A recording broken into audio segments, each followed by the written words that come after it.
What's going on, YouTube? Welcome back to the channel. We're here for another Plunder Patrol profile for the new format, Post-Banlist, Post-Legacy of Destruction. And I know I just put out a Plunder list like 2 weeks ago, but that one was all based around summoning Baronne de Fleur. And that card's out, so we gotta innovate, we gotta adapt, improvise, and we're gonna try to take advantage of some of the new things available to us on the ban list. And it might not be what you immediately think of. So yeah, we're gonna go ahead and go through this. I know you could be playing the same Plunder that you've been playing for the last like 2-3 years, but we gotta keep it spicy, we gotta keep it fun, we gotta keep trying out new stuff, and keep people guessing when we're playing this list, because we're already at a little bit of a disadvantage just on kind of the rogue nature of this deck. But we also have to kind of like incorporate the element of surprise and beat our opponent that way. All right, so let's go ahead and check out what we can do with some of the new cards available to us off of the ban list, starting with the main deck, and then we'll go through the extra and then a couple combos that have to do with the cards that we're teching in, right? So starting off with the Plunder names, we're gonna make those pretty quick because they're always the same, or at least have been for a long time. 3 white, 3 golden hair, 3 blue, 3 black eyes, and 1 red beard to round out the monster lineup, right? So it's pretty much the same, 3 of each of the best ones plus 1 red beard. You could play a second red beard if you want. I'm fine with 1, I think, going forward. And then we have 3 copies of Shipyard and a Booty, just like your standard. 4 copies of spell or trap cards to search with Mowork to keep that cycle going on.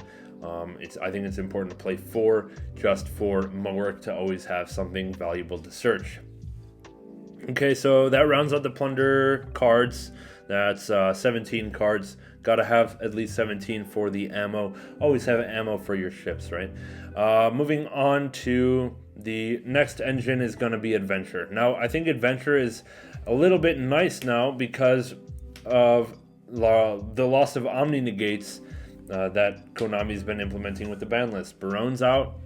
Barrel Load Savage Dragon's out, but Plunder still has an Omni Negate like in the normal engine, so we can still take advantage of Griffin Rider, take advantage of the synergies with the Adventure package. None of our cards use normal summon effects, so Right never has any conflict with us, so it's definitely super. I think it's one of the best decks to play Adventure with.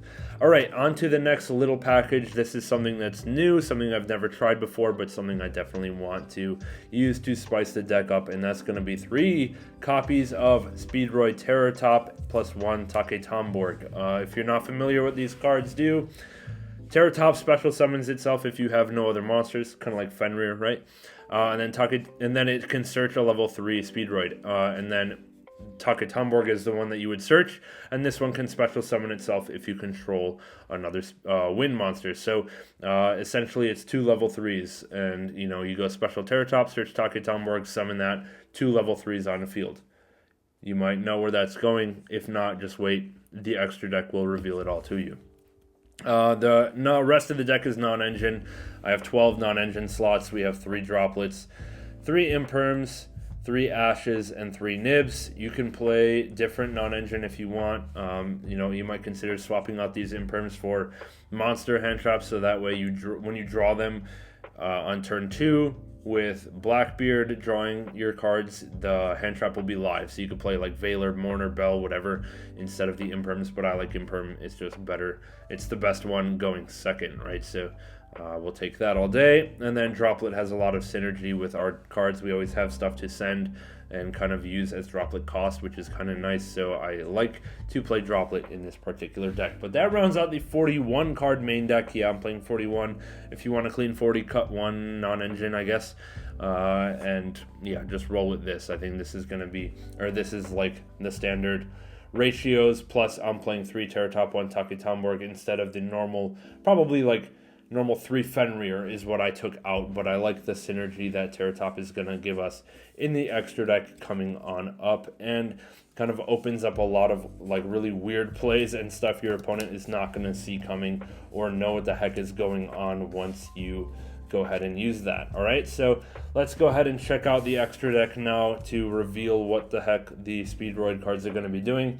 We have 3 Blackbeard, of course. We'll go through our Plunder names first. 2 lists. 2 Mowerk, 1 Jord, 1 Brand. I think this is, it's been the Plunder lineup for a long time, and I think that it's fine like this. I've never needed to, or I haven't needed 2 brands in a long time. You know, I might even play a 3rd Mowerk if I was to add 1 more Plunder card, but I think this ratios are fine. White Aura Whale is the only other Synchro I'm playing. Actually, no, the only level 8 Synchro I'm playing. But I think it's better than Dragite, and I want more tools going second, and I think Whale is going to be a little bit better. For our links, 1 SP Little Knight, of course, always played. 1 Cherubini. Okay, so this is really what having the Speedroid Teratop is going to come down to. We're going to try to go into Cherubini to dump a Water Enchantress to get our adventure package going, and this will actually play under Nibiru, okay? But, you know, sometimes we have Teratop and we already have access to the adventure package. Then what are we doing with the Teratop?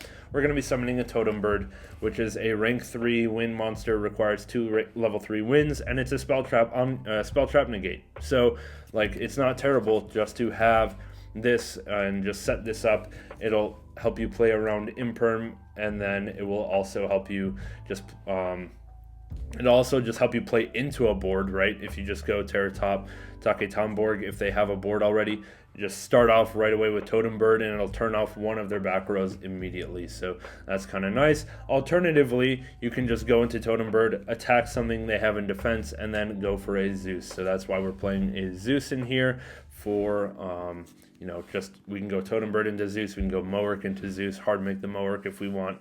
And that's kind of nice, and I like having just random access to Zeus.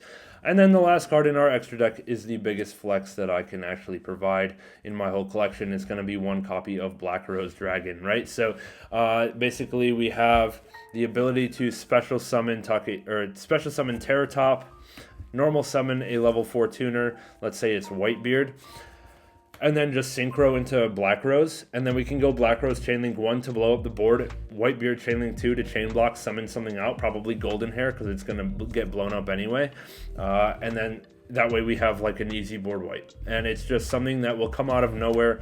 There's no effects activated before any of that, so, you know, Teratop summoning itself is not an effect. The normal summon is fine, so this plays right through SP Little Knight is what I'm trying to say. So we can kind of just get rid of or clear a board essentially with a chain blocked Black Rose, which is pretty clutch and not something that anyone would expect coming.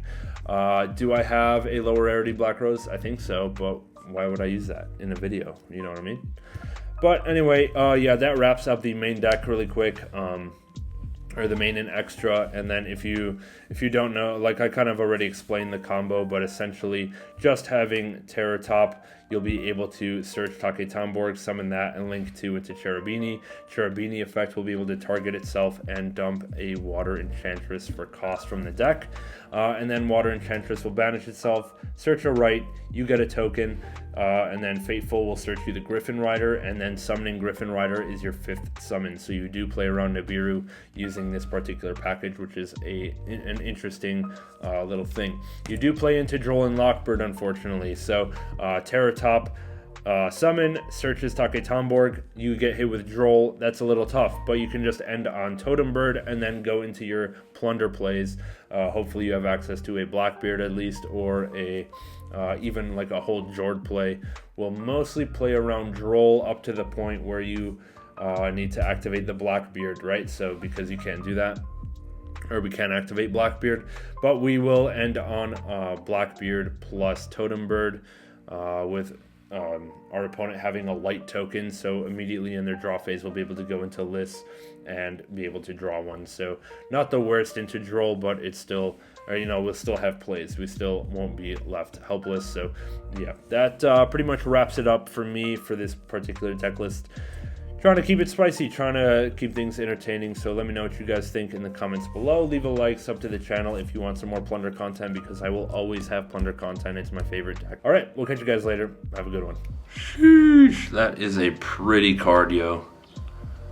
That is nice. First edition, near mint. Most expensive card in the collection.